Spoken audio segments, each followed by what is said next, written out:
ওম শান্তি।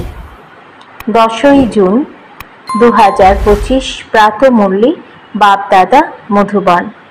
মিষ্টি বাচ্চারা, তোমাদের শ্রীমতে চলে সবাইকে সুখদান করতে হবে।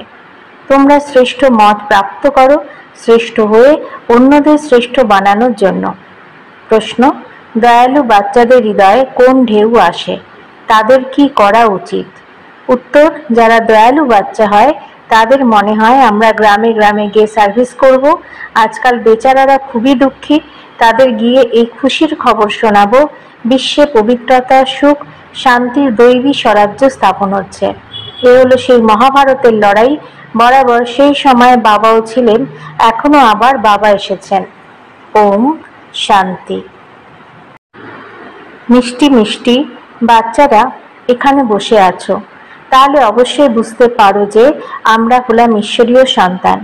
অবশ্যই নিজেদের আত্মা মনে করবে। শরীর আছে, তাই তো তার দ্বারা আত্মা শোনে। বাবা এই শরীর লোন নিয়েছেন, তবেই তিনি শোনাতে পারেন। তোমরা এখন বুঝতে পারো যে আমরা হলাম ঈশ্বরীয় সন্তান বা সম্প্রদায়। এরপর আমরা দৈবী সম্প্রদায় হব। দেবতারাই স্বর্গের মালিক হন। আমরা আবার 5000 বছর পূর্বের মতো দৈবী স্বরাজ্য স্থাপনা করছি। এরপর আমরা দেবতা হয়ে যাব। এই সময় সমস্ত দুনিয়া, বিশেষত ভারত আর সাধারণভাবে সম্পূর্ণ দুনিয়ার সমস্ত মানুষই একে অপরকে দুঃখই দান করে। তারা এও জানে না যে সুখধামও হয়। পরমপিতা পরমাত্মা এসেই সবাইকে সুখী এবং শান্ত বানিয়ে দেন। এখানে তো ঘরে ঘরে একে অপরকে দুঃখই দিতে থাকে। সমস্ত বিশ্বেই দুঃখ আর দুঃখ। বাচ্চারা, এখন তোমরা জানো যে বাবা আমাদের 21 জন্মের জন্য সদা সুখী বানান। কবে থেকে দুঃখ শুরু হয়েছে আর কবে তা সম্পূর্ণ হয়, আর কারো বুদ্ধিতে এমন চিন্তন হবে না। তোমাদেরই বুদ্ধিতে কথা আছে যে বরাবর আমরা ঈশ্বরীয় সন্তান ছিলাম। এমনিতে তো সমগ্র দুনিয়ার মনুষ্য মাত্রই ঈশ্বরীয় সম্প্রদায়। প্রত্যেকেই তাকে ফাদার বলে ডেকে থাকেন। বাচ্চারা এখন জানে যে শিব বাবা আমাদের শ্রীমত দান করছেন। শ্রীমত হলো বিখ্যাত, উঁচুর থেকেও উঁচু ভগবানের হলো উঁচুর থেকেও উঁচু মত। এমন গায়নও আছে, তার গতিমতি অনুপম। শিব বাবা শ্রীমত আমাদের কি থেকে কি বানায়? স্বর্গের মালিক। আর যে মনুষ্য মাত্র আছে তারা তো নরকের মালিক বানায়। এখন তোমরা সঙ্গম যুগে আছো, এ তো নিশ্চিত, তাই না? নিশ্চয় বুদ্ধি যাদের, তারাই এখানে আসে আর তারা বুঝতে পারে যে বাবা আমাদের আবার সুখধামের মালিক বানান। আমরাই 100% গৃহস্থ মার্গে ছিলাম। এই স্মৃতি এখন ফিরে এসেছে। 84 জন্মেরও তো হিসেব আছে, তাই না? কে কে কত কত জন্মগ্রহণ করে, যেই ধর্ম পরে আসে তাদের জন্ম অল্প হয়। বাচ্চারা, তোমাদের এখন এই নিশ্চয়তা রাখা উচিত, আমরা হলাম ঈশ্বরীয় সন্তান। আমরা সবাইকে শ্রেষ্ঠ বানানোর জন্য শ্রেষ্ঠ মত প্রদান করে থাকি। আমাদের ওই বাবাই আমাদের রাজ্য শেখান। মানুষ মনে করে যে বেদ, শাস্ত্র ইত্যাদি সবই ভগবানের সঙ্গে মিলনের রাস্তা, আর ভগবান বলেন এর দ্বারা কেউ আমার সাথে মিলিত হয় না। আমি আসি, তাই তো আমার জয়ন্তীও পালন করা হয়। কিন্তু কবে আর কার শরীরে আসি, এ কথা কেউ তোমরা ব্রাহ্মণরা ছাড়া জানে না। বাচ্চারা, এখন তোমাদের সবাইকে সুখদান করতে হবে। দুনিয়াতে সবাই একে অপরকে দুঃখ দিতে থাকে। ওরা একথা বুঝতে পারে না যে বিকারে যাওয়া হলো দুঃখ দেওয়া। তোমরা এখন জানো এ হলো মহান দুঃখ। কুমারী যারা পবিত্র ছিল তাদের অপবিত্র বানায়। নরকবাসী বানানোর জন্য কত সেরেমনি করে। এখানে তো এমন হাঙ্গামার কোনো ব্যাপার নেই। তোমরা এখানে খুব শান্তির সঙ্গে বসে আছো, সবাই খুশি হয়। সম্পূর্ণ বিশ্বকে সদা সুখী বানায়। তোমাদের মান হলো শিব শক্তির রূপে। তোমাদের সামনে লক্ষ্মী নারায়ণের তো কিছুই মান নেই। শিব শক্তির নামই উজ্জ্বল হবে, কেননা বাবা যেভাবে সার্ভিস করেছেন, সবাইকে পবিত্র করে সদা সুখী করেছেন। তেমনি তোমরাও বাবার সাহায্যকারী, তাই তোমাদের মতো শক্তিরূপী ভারত মাতাদেরই মহিমা। এই লক্ষ্মী নারায়ণ তো রাজা রানী, আর প্রজারা সবাই স্বর্গবাসী। এ কি বড় কথা? যেমনরা স্বর্গবাসী, তেমনি এখনকার রাজা রানী সবাই নরকবাসী। এমন নরকবাসীদের স্বর্গবাসী তোমরাই বানাও। মানুষ তো কিছুই জানে না, সম্পূর্ণ তুচ্ছ বুদ্ধি। মানুষ কি না কি করতে থাকে, কত লড়াই ইত্যাদি করতে থাকে। প্রতিটি বিষয়ে দুঃখ আর দুঃখ। সত্যযুগে সবকিছুতে সুখ আর সুখ। এখন সবাইকে সুখ দান করবার জন্যে বাবা শ্রেষ্ঠ মত দান করেন। এমন গেয়েও থাকে, শ্রীমৎ ভগবান উবাচ, শ্রীমৎ মনুষ্য উবাচ নয়। সত্য যুগে দেবতাদের মতো দানের প্রয়োজন হয় না। এখানে তোমরা শ্রীমৎ প্রাপ্ত করো। বাবার সঙ্গে তোমাদের মতো শিব শক্তিদেরও গায়ন আছে। এখন আবার প্র্যাকটিক্যালে সেই পার্ট প্লে হচ্ছে।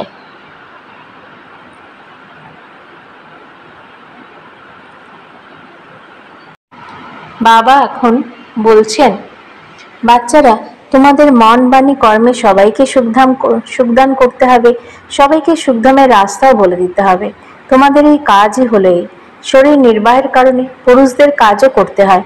বলা হয় সন্ধ্যার সময় দেবতারা পরিক্রমা করতে বের হন। এখন দেবতারা এখানে আসবেন কোথা থেকে? এই সময়কে শূদ্র বলা হয়। এই সময় সবাই অবসরও পায়। বাচ্চারা, তোমাদের চলতে ফিরতে, উঠতে বসতে স্মরণ করতে হবে।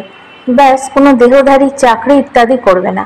বাবার তো গায়ন আছে, দ্রৌপদীর পদসেবা করেছিলেন। মানুষের অর্থ বুঝতে পারে না। এখানে স্থূল পদসেবার কোনো কথা নেই। বাবার কাছে অনেক বৃদ্ধারাই আসেন, বুঝতে পারে যে ভক্তি করতে করতে পরিশ্রান্ত হয়ে গেছি, অর্ধেক কল্প তো অনেক ধাক্কা খেয়েছে, তাই না? তাই এই পদ সেবার অক্ষর নিয়ে নিয়েছে। এখন শ্রীকৃষ্ণ কিভাবে পদসেবা করবেন? শোভা দেবে কি? তোমরা কি শ্রীকৃষ্ণকে পদসেবা করতে দেবে? শ্রীকৃষ্ণকে দেখলেই মানুষ ঝলমল করে ওঠে। তার মধ্যে তো অনেক চমৎকার থাকে। শ্রীকৃষ্ণ ছাড়া কারোর কথা বুদ্ধিতেই বসে না। তিনিই সব থেকে তেজময়। বাচ্চা শ্রীকৃষ্ণ বা মুরলি চালিয়েছিল, এই কথা ঠিক লাগে না। এখানে তোমরা কিভাবে শিব বাবার সাথে মিলিত হবে? বাচ্চারা, তোমাদের বলতে হয় যে শিব বাবাকে স্মরণ করে তারপর এনার কাছে এসো। বাচ্চারা, তোমাদের তো অন্তরে খুশি হওয়া উচিত যে শিব বাবা আমাদের 21 জন্মের জন্য সুখী বানান। এমন বাবার কাছে তো বলিদান যাওয়া উচিত। কোনো সুপুত্র যদি হয় তখন বাবা তার প্রতি বলিদান যান। সে বাবার প্রতিটি কামনায় পূরণ করে। কেউ কেউ তো এমন বাচ্চাও হয় যারা বাবাকে খুনও করে দেয়। এখানে তো তোমাদের মোস্ট বিলাভেড হতে হবে, কাউকে দুঃখ দেবে না। যারা দয়ালু বাচ্চা হয় তাদের মনে হয় আমরা গ্রামে গ্রামে গিয়ে সার্ভিস করি। আজকাল বেচারারা খুবই দুঃখী। তোমরা তাদের গিয়ে খুশির খবরই শোনাও যে বিশ্বে পবিত্রতা, সুখ শান্তির দৈবী রাজ্য স্থাপন হচ্ছে।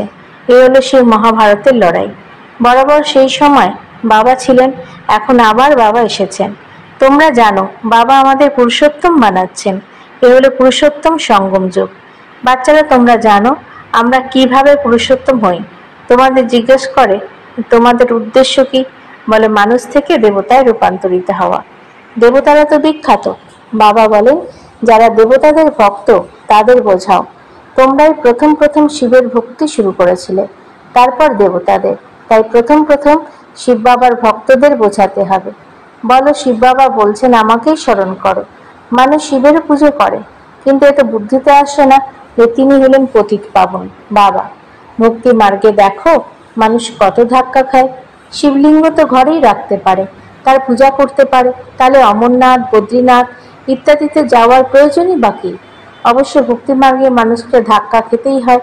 তোমরা এর থেকে তাদের মুক্ত করো। তোমরা হলে শিব শক্তি, শিবের বাচ্চা। তোমরা বাবার থেকে শক্তি গ্রহণ করো, তাও স্মরণের দ্বারাই প্রাপ্ত হবে। বিকর্ম বিনাশ হবে। পতিত পাবন তো বাবা, তাই না? এই স্মরণের দ্বারাই তোমরা বিকর্মজিৎ পাবন হও। সকলকেই পথ বলে দিতে হবে। তোমরা এখন রামের হয়েছ। রাম রাজ্যে হলো সুখ, রাবণ রাজ্যে দুঃখ। ভারতের সকলে চিত্র আছে যাদের এত পুজো হয়। এখানে অনেক মন্দির আছে, কেউ হনুমানের, কেউ আবার অন্য কারো পূজারী। একে বলা হয় ব্লাইন্ড ফেথ। তোমরা এখন জানো আমরাও ব্লাইন্ড ছিলাম। ইনিও জানতেন না যে ব্রহ্মা বিষ্ণু শঙ্করকে কে রচনা করেছিলেন। এরা পূজ্য ছিলেন, তারাই আবার পূজারী। সত্যযুগ হলো পূজ্য, এখানে পূজারী। বাবা কত ভালোভাবে বোঝান। তোমরা জানো সত্যযুগে পূজ্য থাকে, এখানে হলো পূজারী, তাই পূজাই করতে থাকে। তোমরা হলে শিব শক্তি। তোমরা এখন না পূজারী না পূজ্য। বাবাকে তোমরা ভুলেই যেও না। এ তো সাধারণ তন, তাই না? এই তনে উঁচুর থেকেও উঁচু ভগবান আসেন। তোমরা তো বাবাকে নিজেদের কাছে নিমন্ত্রণ দাও। বাবা এসো, আমরা অতি পতিত হয়ে গেছি। তুমি এই পুরনো পতিত দুনিয়া, পতিত শরীরে এসে আমাদের পাবন বানাও। বাচ্চারা বাবাকে নিমন্ত্রণ করে, এখানে তো কেউ পাবন নেই, অবশ্যই তিনি সকল পতিতদের পাবন বানিয়ে নিয়ে যাবেন, তাই সবাইকেই শরীর ত্যাগ করতে হবে। মানুষ শরীর ত্যাগ করলে কত হাই হাই করে, দোষ দেয়। তোমরা খুশির সঙ্গে যাও, এখন তোমাদের আত্মা রেস্ট করে। দেখো কে শিব বাবাকে বেশি স্মরণ করে। শিব বাবার স্মরণে থেকে যদি এই দেহত্যাগ হয় তাহলে সৌভাগ্য তোরই পার হয়ে যাবে। বাবা সবাইকে বলেন এইভাবে পুরুষার্থ করো। সন্ন্যাসীরাও কেউ কেউ এমন হয়, ব্রহ্মে লীন হওয়ার জন্য অভ্যাস করে, তারপর শেষের দিকে বসে বসে শরীর ত্যাগ করে, চারিদিকে শূন্য স্তব্ধ হয়ে যায়। সুখের দিন আবারও আসবে, এর জন্য তোমরা পুরুষার্থ করো। বাবা, আমরা তোমার কাছে যাব। তোমার স্মরণ করতে করতে যখন আমাদের আত্মা পবিত্র হয়ে যাবে, তখন তুমি আমাদের সাথে করে নিয়ে যাবে। পূর্বে যখন কাশী কল্পটা জীবন শেষ করত, তখন প্রেমের সঙ্গে জীবন সমাপ্ত করত, ব্যাস আমরা মুক্ত হয়ে যাব এমন মনে করত। এখন তোমরা বাবাকে স্মরণ করে শান্তিধামে চলে যাও। তোমরা বাবাকে স্মরণ করো, আর এই স্মরণের বলে পাপ মুক্ত হয়। ওরা মনে করে গঙ্গা জলে পাপ মুক্ত হওয়া যাবে, মুক্তিপ্রাপ্ত করবে। বাবা এখন বোঝান যে কোনো যোগ বল নয়। পাপের সাজা ভোগ করতে করতে আবার গিয়ে জন্মগ্রহণ করে, নতুনভাবে আবার পাপের খাতা শুরু হয়ে যায়। বাবা বসে তোমাদের কর্ম অকর্ম এবং বিকর্মের গতি বোঝান। রাবণ রাজ্যে কর্ম অকর্ম হয়, রাম রাজ্যে কর্ম অকর্ম হয়, রাবণ রাজ্যে কর্ম বিকর্ম হয়ে যায়, রাম রাজ্যে কোনো বিকার থাকে না। মিষ্টি মিষ্টি ফুলের মতো বাচ্চারা জানে বাবা আমাদের সব উপায়, সব রহস্য বুঝিয়ে দেন। মুখ্য বিষয় হলো যে তোমরা বাবাকে স্মরণ করো। পতিত পাবন বাবা তোমাদের সামনে বসে আছেন। তিনি কত নির্মাণ, কোনো অহংকার নেই, সম্পূর্ণ সাধারণভাবেই তিনি চলাফেরা করেন। বাপ দাদা দুজনেই বাচ্চাদের সার্ভেন্ট, তোমাদেরও দুজন সার্ভেন্ট। উঁচুর থেকে উঁচু শিব বাবা, প্রজাপিতা ব্রহ্মা বাবা। ওরা তো ত্রিমূর্তি ব্রহ্মা বলে দেয়, অর্থ তো জানে না। ত্রিমূর্তি ব্রহ্মা কি করেন কিছুই জানে না। আচ্ছা, মিষ্টি মিষ্টি হারানিধি বাচ্চাদের প্রতি মাতা পিতা বাপ দাদার স্মরণের স্নেহ সুমন আর সুপ্রভাত। আত্মাদের পিতা তার আত্মারূপী বাচ্চাদেরকে জানাচ্ছেন নমস্কার। আমাদেরও বাপ দাদাকে ধন্যবাদ, নমস্কার। ধারণার জন্য মুখ্য সার: 1. সর্বদা এই কথা যেন নিশ্চিত থাকে যে আমরা হলাম ঈশ্বরের সন্তান। আমাদের শ্রেষ্ঠ মতে চলতে হবে, কাউকে দুঃখ দেবে না, সবাইকে সুখের পথ বলে দিতে হবে। 2. সুপুত্র হয়ে বাবার কাছে বলিহার যেতে হবে, বাবার প্রতিটি কামনা পূরণ করতে হবে। বাপদাদা যেমন নির্মাণ এবং নিরহংকারী, তেমনি বাবার সমান হতে হবে।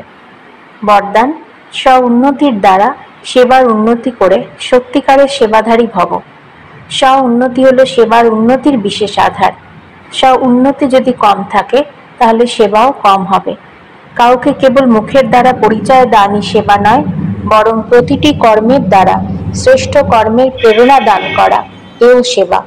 যে মন, বাণী এবং কর্মে সদা সেবাতে তৎপর থাকে, তার সেবার দ্বারা শ্রেষ্ঠ ভাগ্যের অনুভব হয়। যত সেবা করে ততই স্বয়ং এগিয়ে যেতে থাকে।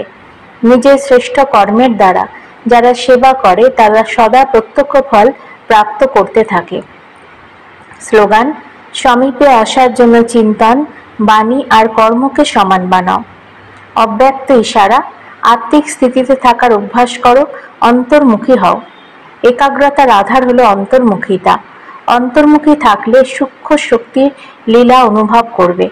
আত্মিক স্থিতিতে থেকে আত্মার আহ্বান করা, আত্মার সঙ্গে আত্মিক কথোপকথন করা, আত্মার সংস্কার স্বভাব পরিবর্তন করা, আত্মার কানেকশন বাবার সঙ্গে জুড়ে দেওয়া, এমন রুহানি লীলার অনুভব হবে।